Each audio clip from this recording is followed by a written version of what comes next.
Right, welcome back. So, we had 5 games on tonight, and there was something that came out tonight as well that kind of overshadows the games. I'm not even talking about the postponement. Something that happened during the Nashville-Detroit game. So I'll talk about it in the review tonight. I will do a video on it tomorrow. Because I think there's a bigger conversation to be had more than what we're hearing from this game and what the NHL can do from here. And I don't think people are going to like the end result necessarily either. The whole, well, if it's a penalty, call it a penalty. All right. Careful what you wish for. All right, so we're going to start off with New Jersey and Philadelphia. A relatively controversy-free game. And the Devils are putting it together. And I have to say, the Devils have a really good young team. They have one of the best young goaltenders in the game. Everybody knows I'm a huge fan of Blackwood. And Shannon Skanes just seems to be getting better as the season goes along. So, on the flip side, Philadelphia, they're in trouble. Philadelphia is definitely in trouble. So, 30-second mark. The Devils get a power play right out of the gate. That's killed off. Shots were 3-0 in the Devils' favor 4 minutes in. So the Devils had the pressure early. Then Zacha hits the post. Rebound comes out. Hart saved the rebound. Strong first half for the Devils. And at 9:52, they get a goal for it. McLeod. That goal's on a 2-on-1. Ty Smith passes it over to him. Janssen with the secondary says, very nice goal for New Jersey. They're up 1-0. The Devils kept pushing for more. Well, the Flyers had one shot to that point. One. So, yeah. The Flyers then get a power play, and to their credit, they score on it. Farabee, he scores from Voracek and Provorov at 12:43. So it's a 1-1 draw. The interesting thing of that was, it felt like New Jersey had been the better team to that point, and it was a tie game. The Devils tried to answer, but that good start, it felt like, was kind of undone on that one. Dangerous Devils chance with 4.5 minutes left. Hart then stopped a Shannon Skanes shot. Flyers nearly got one with 2 minutes and 5 seconds left. And then with 1:26 left, the Devils press. That draws a power play. And they score on it. Paul Mary with the power play goal from Bratt and Kuokkanen at 19:54. So they almost ended the period. But that last minute goal, and those ones are key, makes it 2-1 in favor of New Jersey. So we go to the second period. And could we start talking too about how New Jersey's a much better player and a much better team on the road than at home? No? Okay. First minute, the Flyers get a power play in that second period. The Devils killed it off, but it felt like the momentum had shifted Philly's way. Devils got a power play at that stage, but Couturier gets the shorthanded break and he hits the post. There's another Devils power play, and it's Hayes that has a shorthanded break that's defended, and he ends up going wide on that. But then just before the midpoint of the second period, much like in the first, they get a goal. It's Shannon Skanes from Zajac and Kuokkanen at 9:32, and then the Devils pushed for more. The Flyers would get a power play in that second half. It's killed off, and in the last minute of the period, this was very similar between the first and second period, really. Just missed the Flyers goal in between. Zajac scores from Smith and Shannon Skanes at 19:36. So in the 9th minute and in the 19th minute of both the first and second period, New Jersey gets goals. They're up 4-1 after 2. But New Jersey, you still have to think they should be able to kill this off in the third, right? So third period, Blackwood, it looked like was really dialed in. Hart denied a chance for Hughes. The shots were 6-4 Devils at 8.5 minutes. And honestly, it looked like they were going to bring it home. But the fight back was there for Philly. First is Couturier from Konechny and JVR at 11:37. That made it 4-2. From there, it was kind of a bend, don't break defense by New Jersey, kind of like the prevent defense, which makes you a little nervous. Like, okay, you guys are spending way too much time in your own end. Maybe get it to the other end. The goaltenders pulled by Philadelphia with 2 minutes left, and they score 6-on-5. Couturier with the second goal he's had in the period from Voracek and JVR at 18:58. That makes it 4-3 for New Jersey. And then the Flyers almost tied it with 45 seconds left. So New Jersey escapes with a victory. They go to 12-14-4. For Philadelphia, they've now won less than half of the games they've played. They're 15-12-4. And yeah, they've really fallen off. They're 3-7-1 in their last 11 now. The shots in this one favored New Jersey in the first and the second. 14-8 in the first, 11-9 in the second. 16-7 Philly in the third. Final shots 33-32 for the Flyers. Power plays: New Jersey 1 for 4, Philadelphia 1 for 3. Blackwood saves 30 out of 33. Carter Hart saves 28 out of 32. Interestingly enough, that's an .875 save percentage, which equals what he had coming into the game. And yet, I'd say Hart had a decent third period, but they end up losing the game. And for Philly, there's got to be at least some level of panic as we get ready for the trade deadline. Just a little bit. Next up, Florida. So Florida's got this habit of falling behind and needing to have comebacks. And I talked about this last season too. It's weird how it's starting to look like last season. And yet, they almost did it. This was a game where they almost did it. But they got to hear Chelsea Dagger a few times. And for Chicago, this has to be an encouraging sign. This is game number 1,000 for Kane. And late scratch for Barkov. Barkov was out of the lineup for Florida. Yes, it made a difference early. I thought Florida compensated for that by the time we were about halfway through the game. Janmark fired one wide as the Hawks pressed early. It was kind of a slow start, and I thought, the slow start, not a lot of shots, probably favors the Hawks.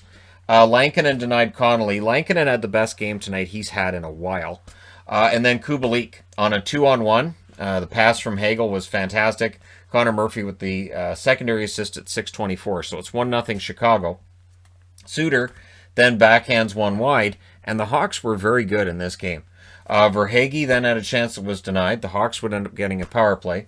Janmark was denied during that power play, which was impressive. This one didn't score, though. And then Suter, he scores from Zadorov and Kane at 18:30. And in the last minute and a half, the Hawks figured, you know what? Let's go for another one. And they were definitely pressuring for another. So we go to the second period. The Hawks get a power play early on. And after that was done, Lankinen decided to come way out to play the puck. One of those things where you're like, there's a Florida guy coming, right? It was okay. It was fine. It was all right. And then we get a power during that power play, I should say. Soderberg scores from Kane and DeBrincat at 4:22. So, yeah, Lankinen came way out. That could have led to a shorthanded goal. And then Soderberg gets the power play marker to put Chicago up 3-0. But Panthers draw a power play. It is unsuccessful, but the momentum starts to shift as this period goes on, and Strawman scores from Achari at 8:53. And I wrote underneath that, the next goal is key.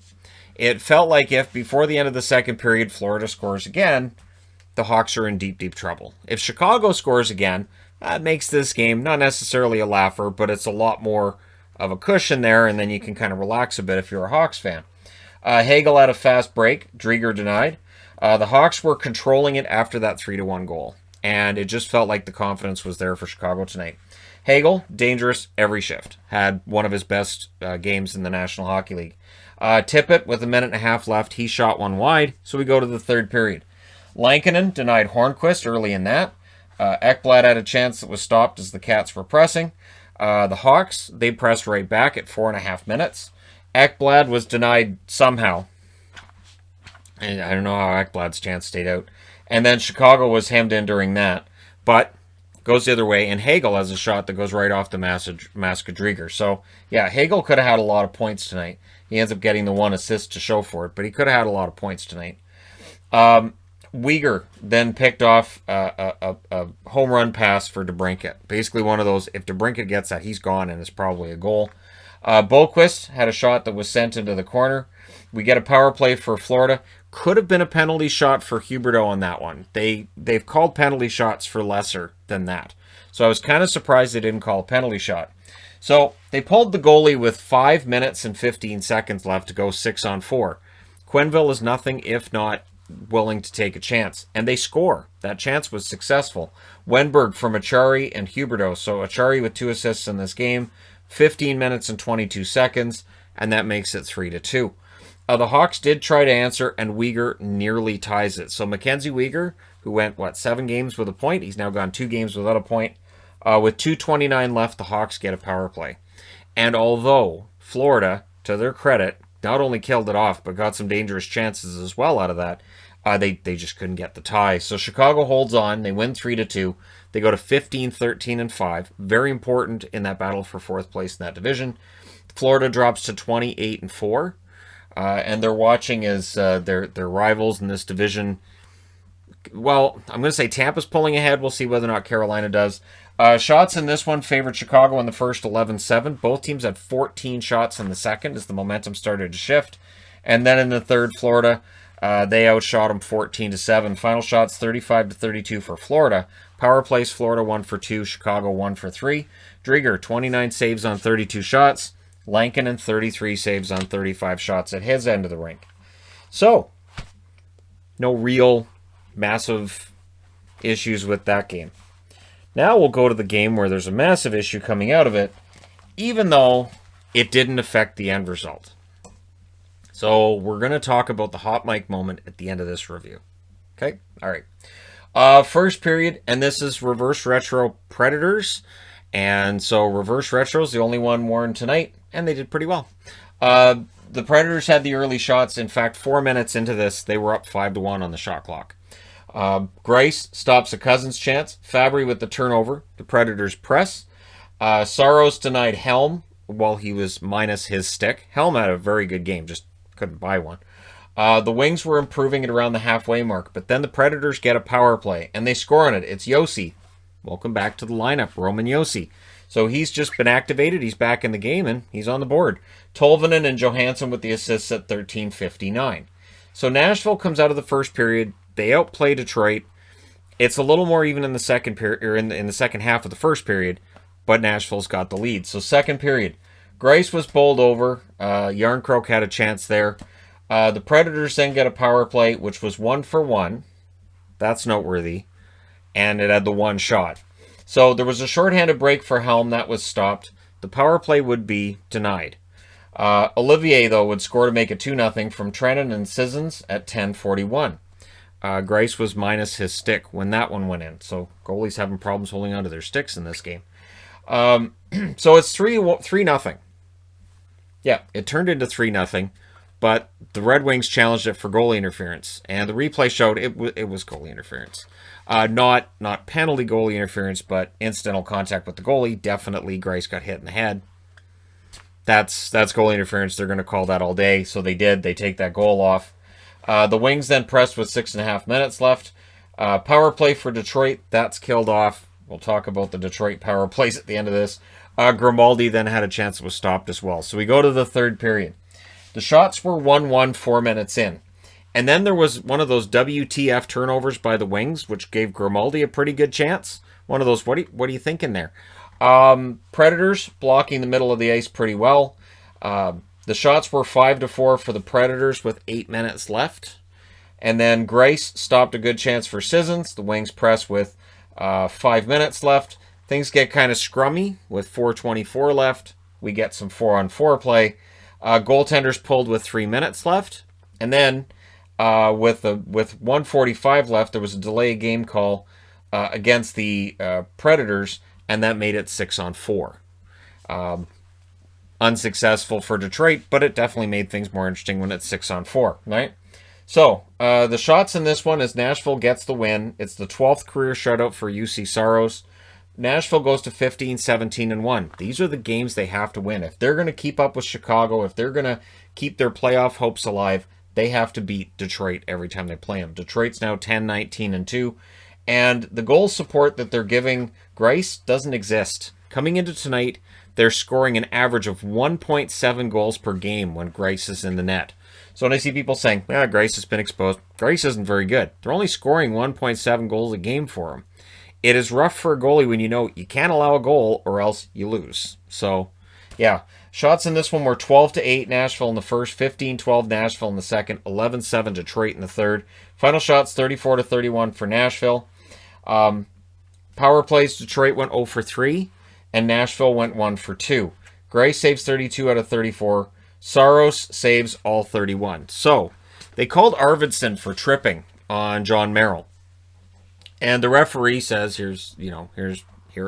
basically your microphone's on. Don't have your microphone on when you're making small talk, basically.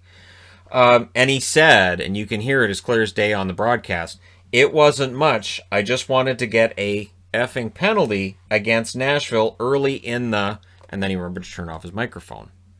Or the other referee turned the microphone off for him. Now, it's believed that it was Tim Peel speaking. He's the one that called the penalty. and he was talking to Kelly Sutherland.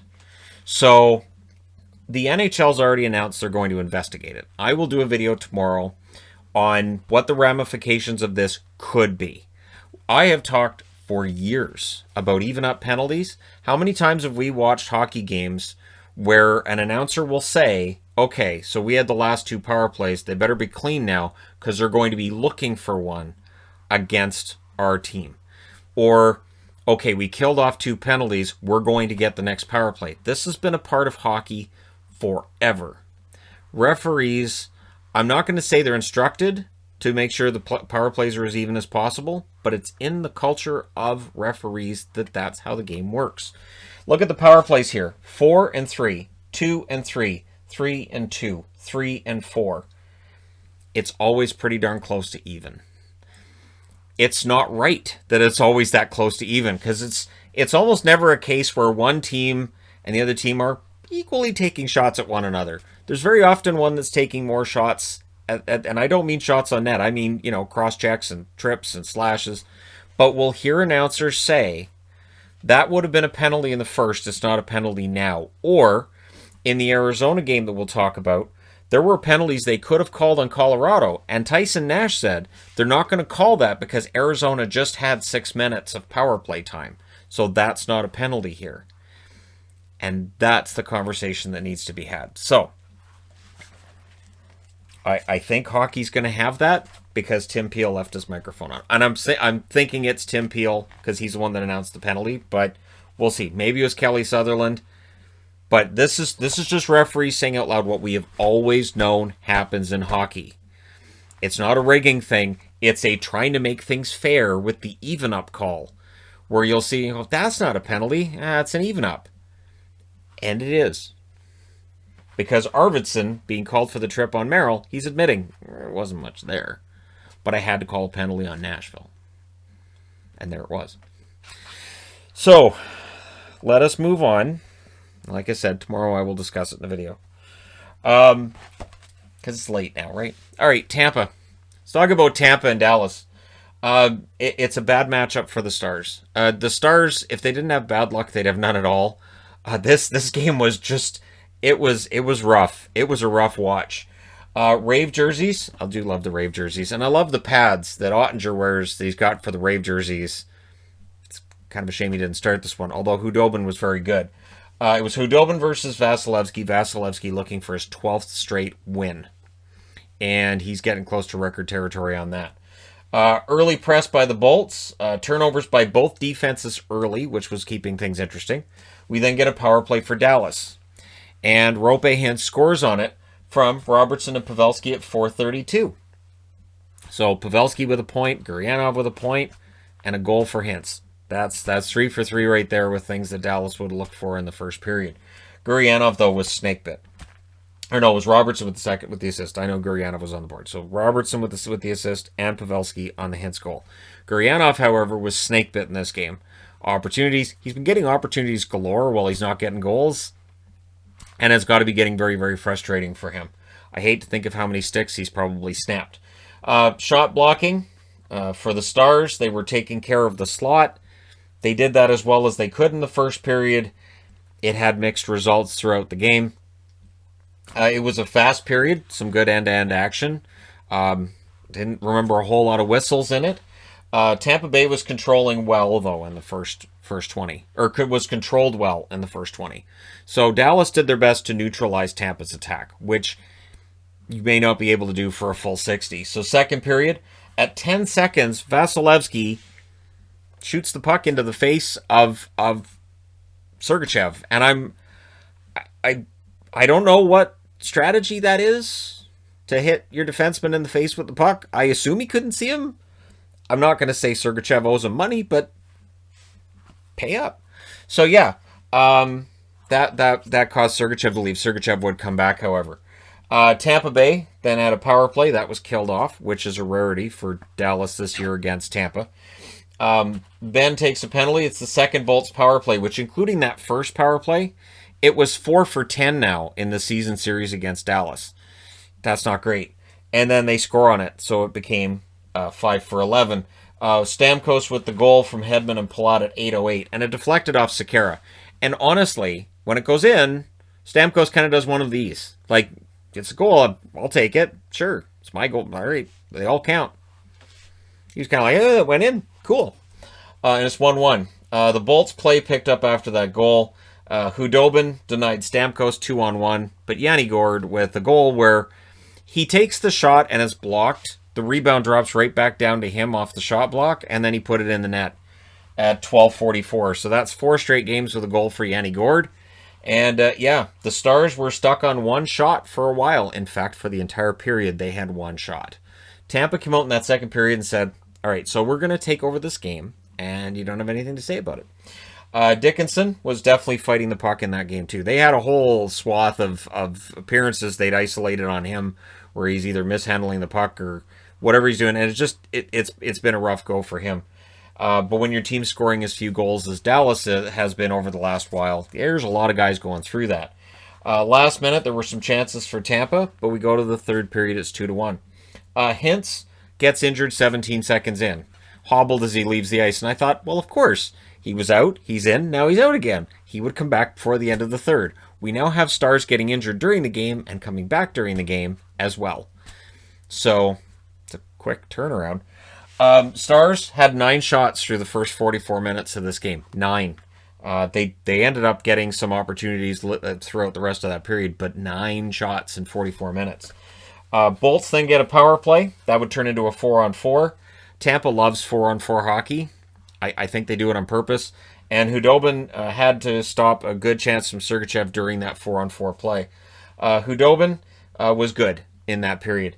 And then Bolts were shot blocking well. So the Bolts did their job of keeping Dallas away from the net the way Dallas kept them away from good chances in the first.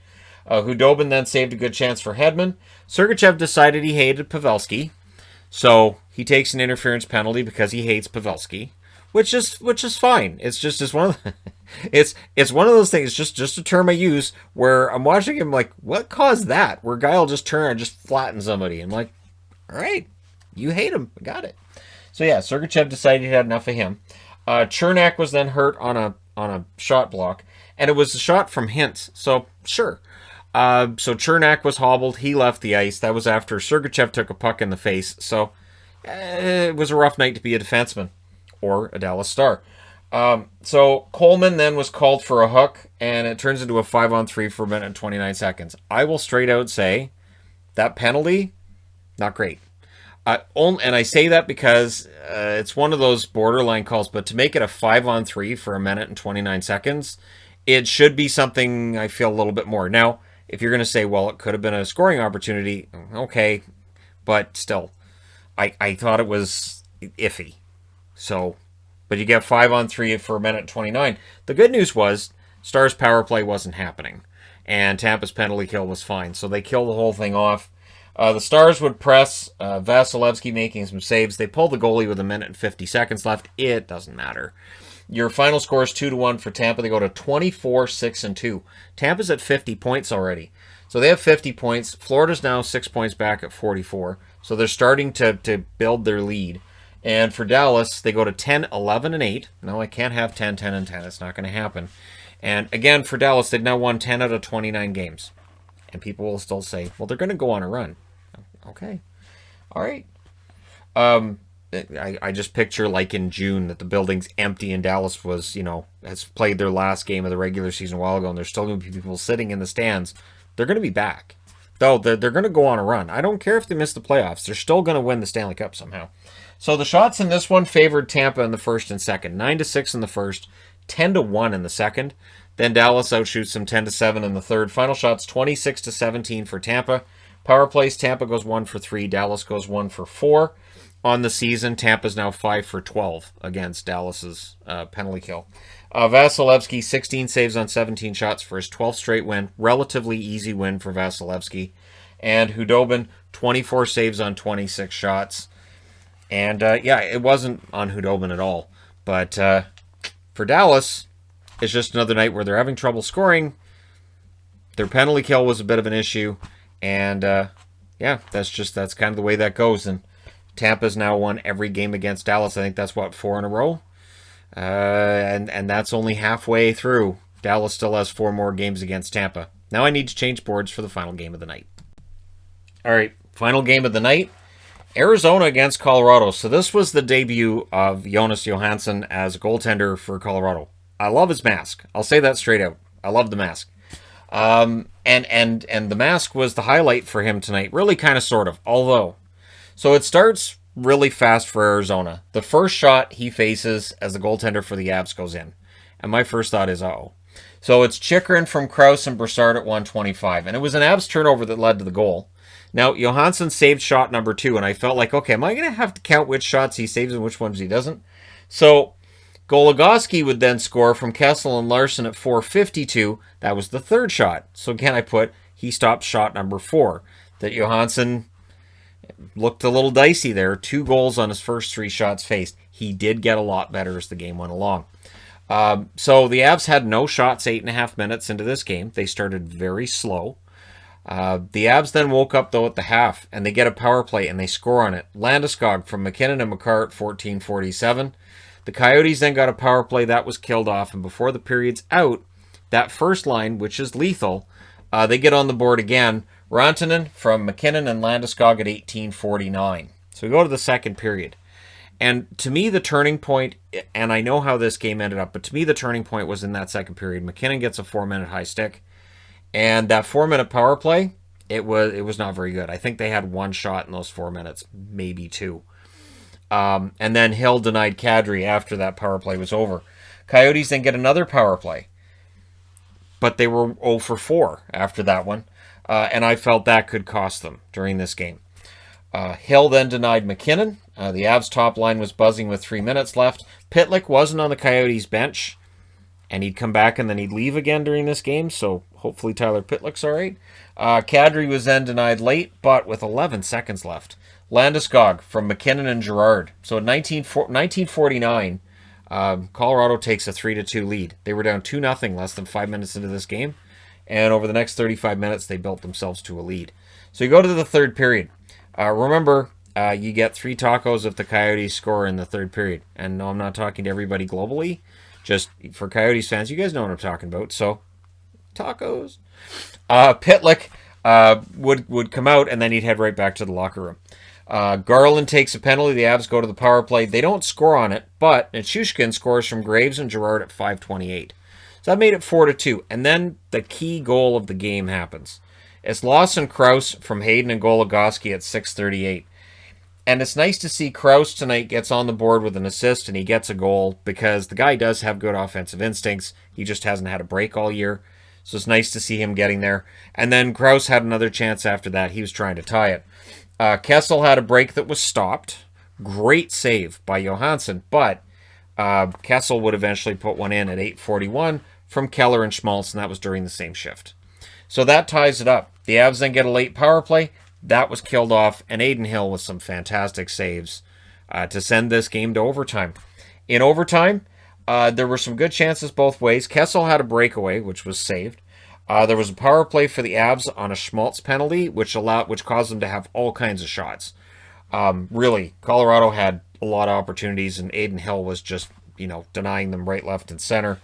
And yeah, both goaltenders were the highlight of the overtime. So we go to a shootout. It's the first career shootout for Johansson. He's got some work to do. Garland and Dvorak would both score during the shootout. And so with the 2 goals for them, the 1 goal for the Avs during the shootout, they win. They go to 14-14-5 with the shootout win. Colorado drops to 28-3, so they now have 43 points. But here's the interesting thing. So Johansson gets traded by Buffalo, and there were a lot of, especially the Buffalo fans, saying, well, he's terrible and he's horrible, and there's no reason to keep him around. But they get a point with Johansson tonight that with Miska, they weren't getting that. They weren't even getting Grubauer a night off, so at least they got Grubauer a night off. Colorado outshoots them 11-8 in the first. Arizona outshot them 11-10 in the second, and then Colorado outshoots them 11-10 in the third and 7-3 in overtime. Final shots 39-32 for Colorado. Power plays, Colorado 1 for 4. Arizona went 0 for 4. Johansson saves 28 out of 32. So After allowing 2 goals on the first 3 shots, he saved 26 out of the next 29. So, got better after that. Yeah. Or no, 26 out of the next 28. Right? Yeah. Because 2, 3, 2, 26, 28. Right. As I'm looking at the 5 and I'm going, okay, so that would, no. That's, the 5th goal was a shootout goal. That doesn't count there. Smart. Come on, smart up. Aiden Hill, 35 saves on 39 shots. Once again, shows I like Aiden Hill. He's a good goaltender. He gets himself a shootout win. Kudos to him.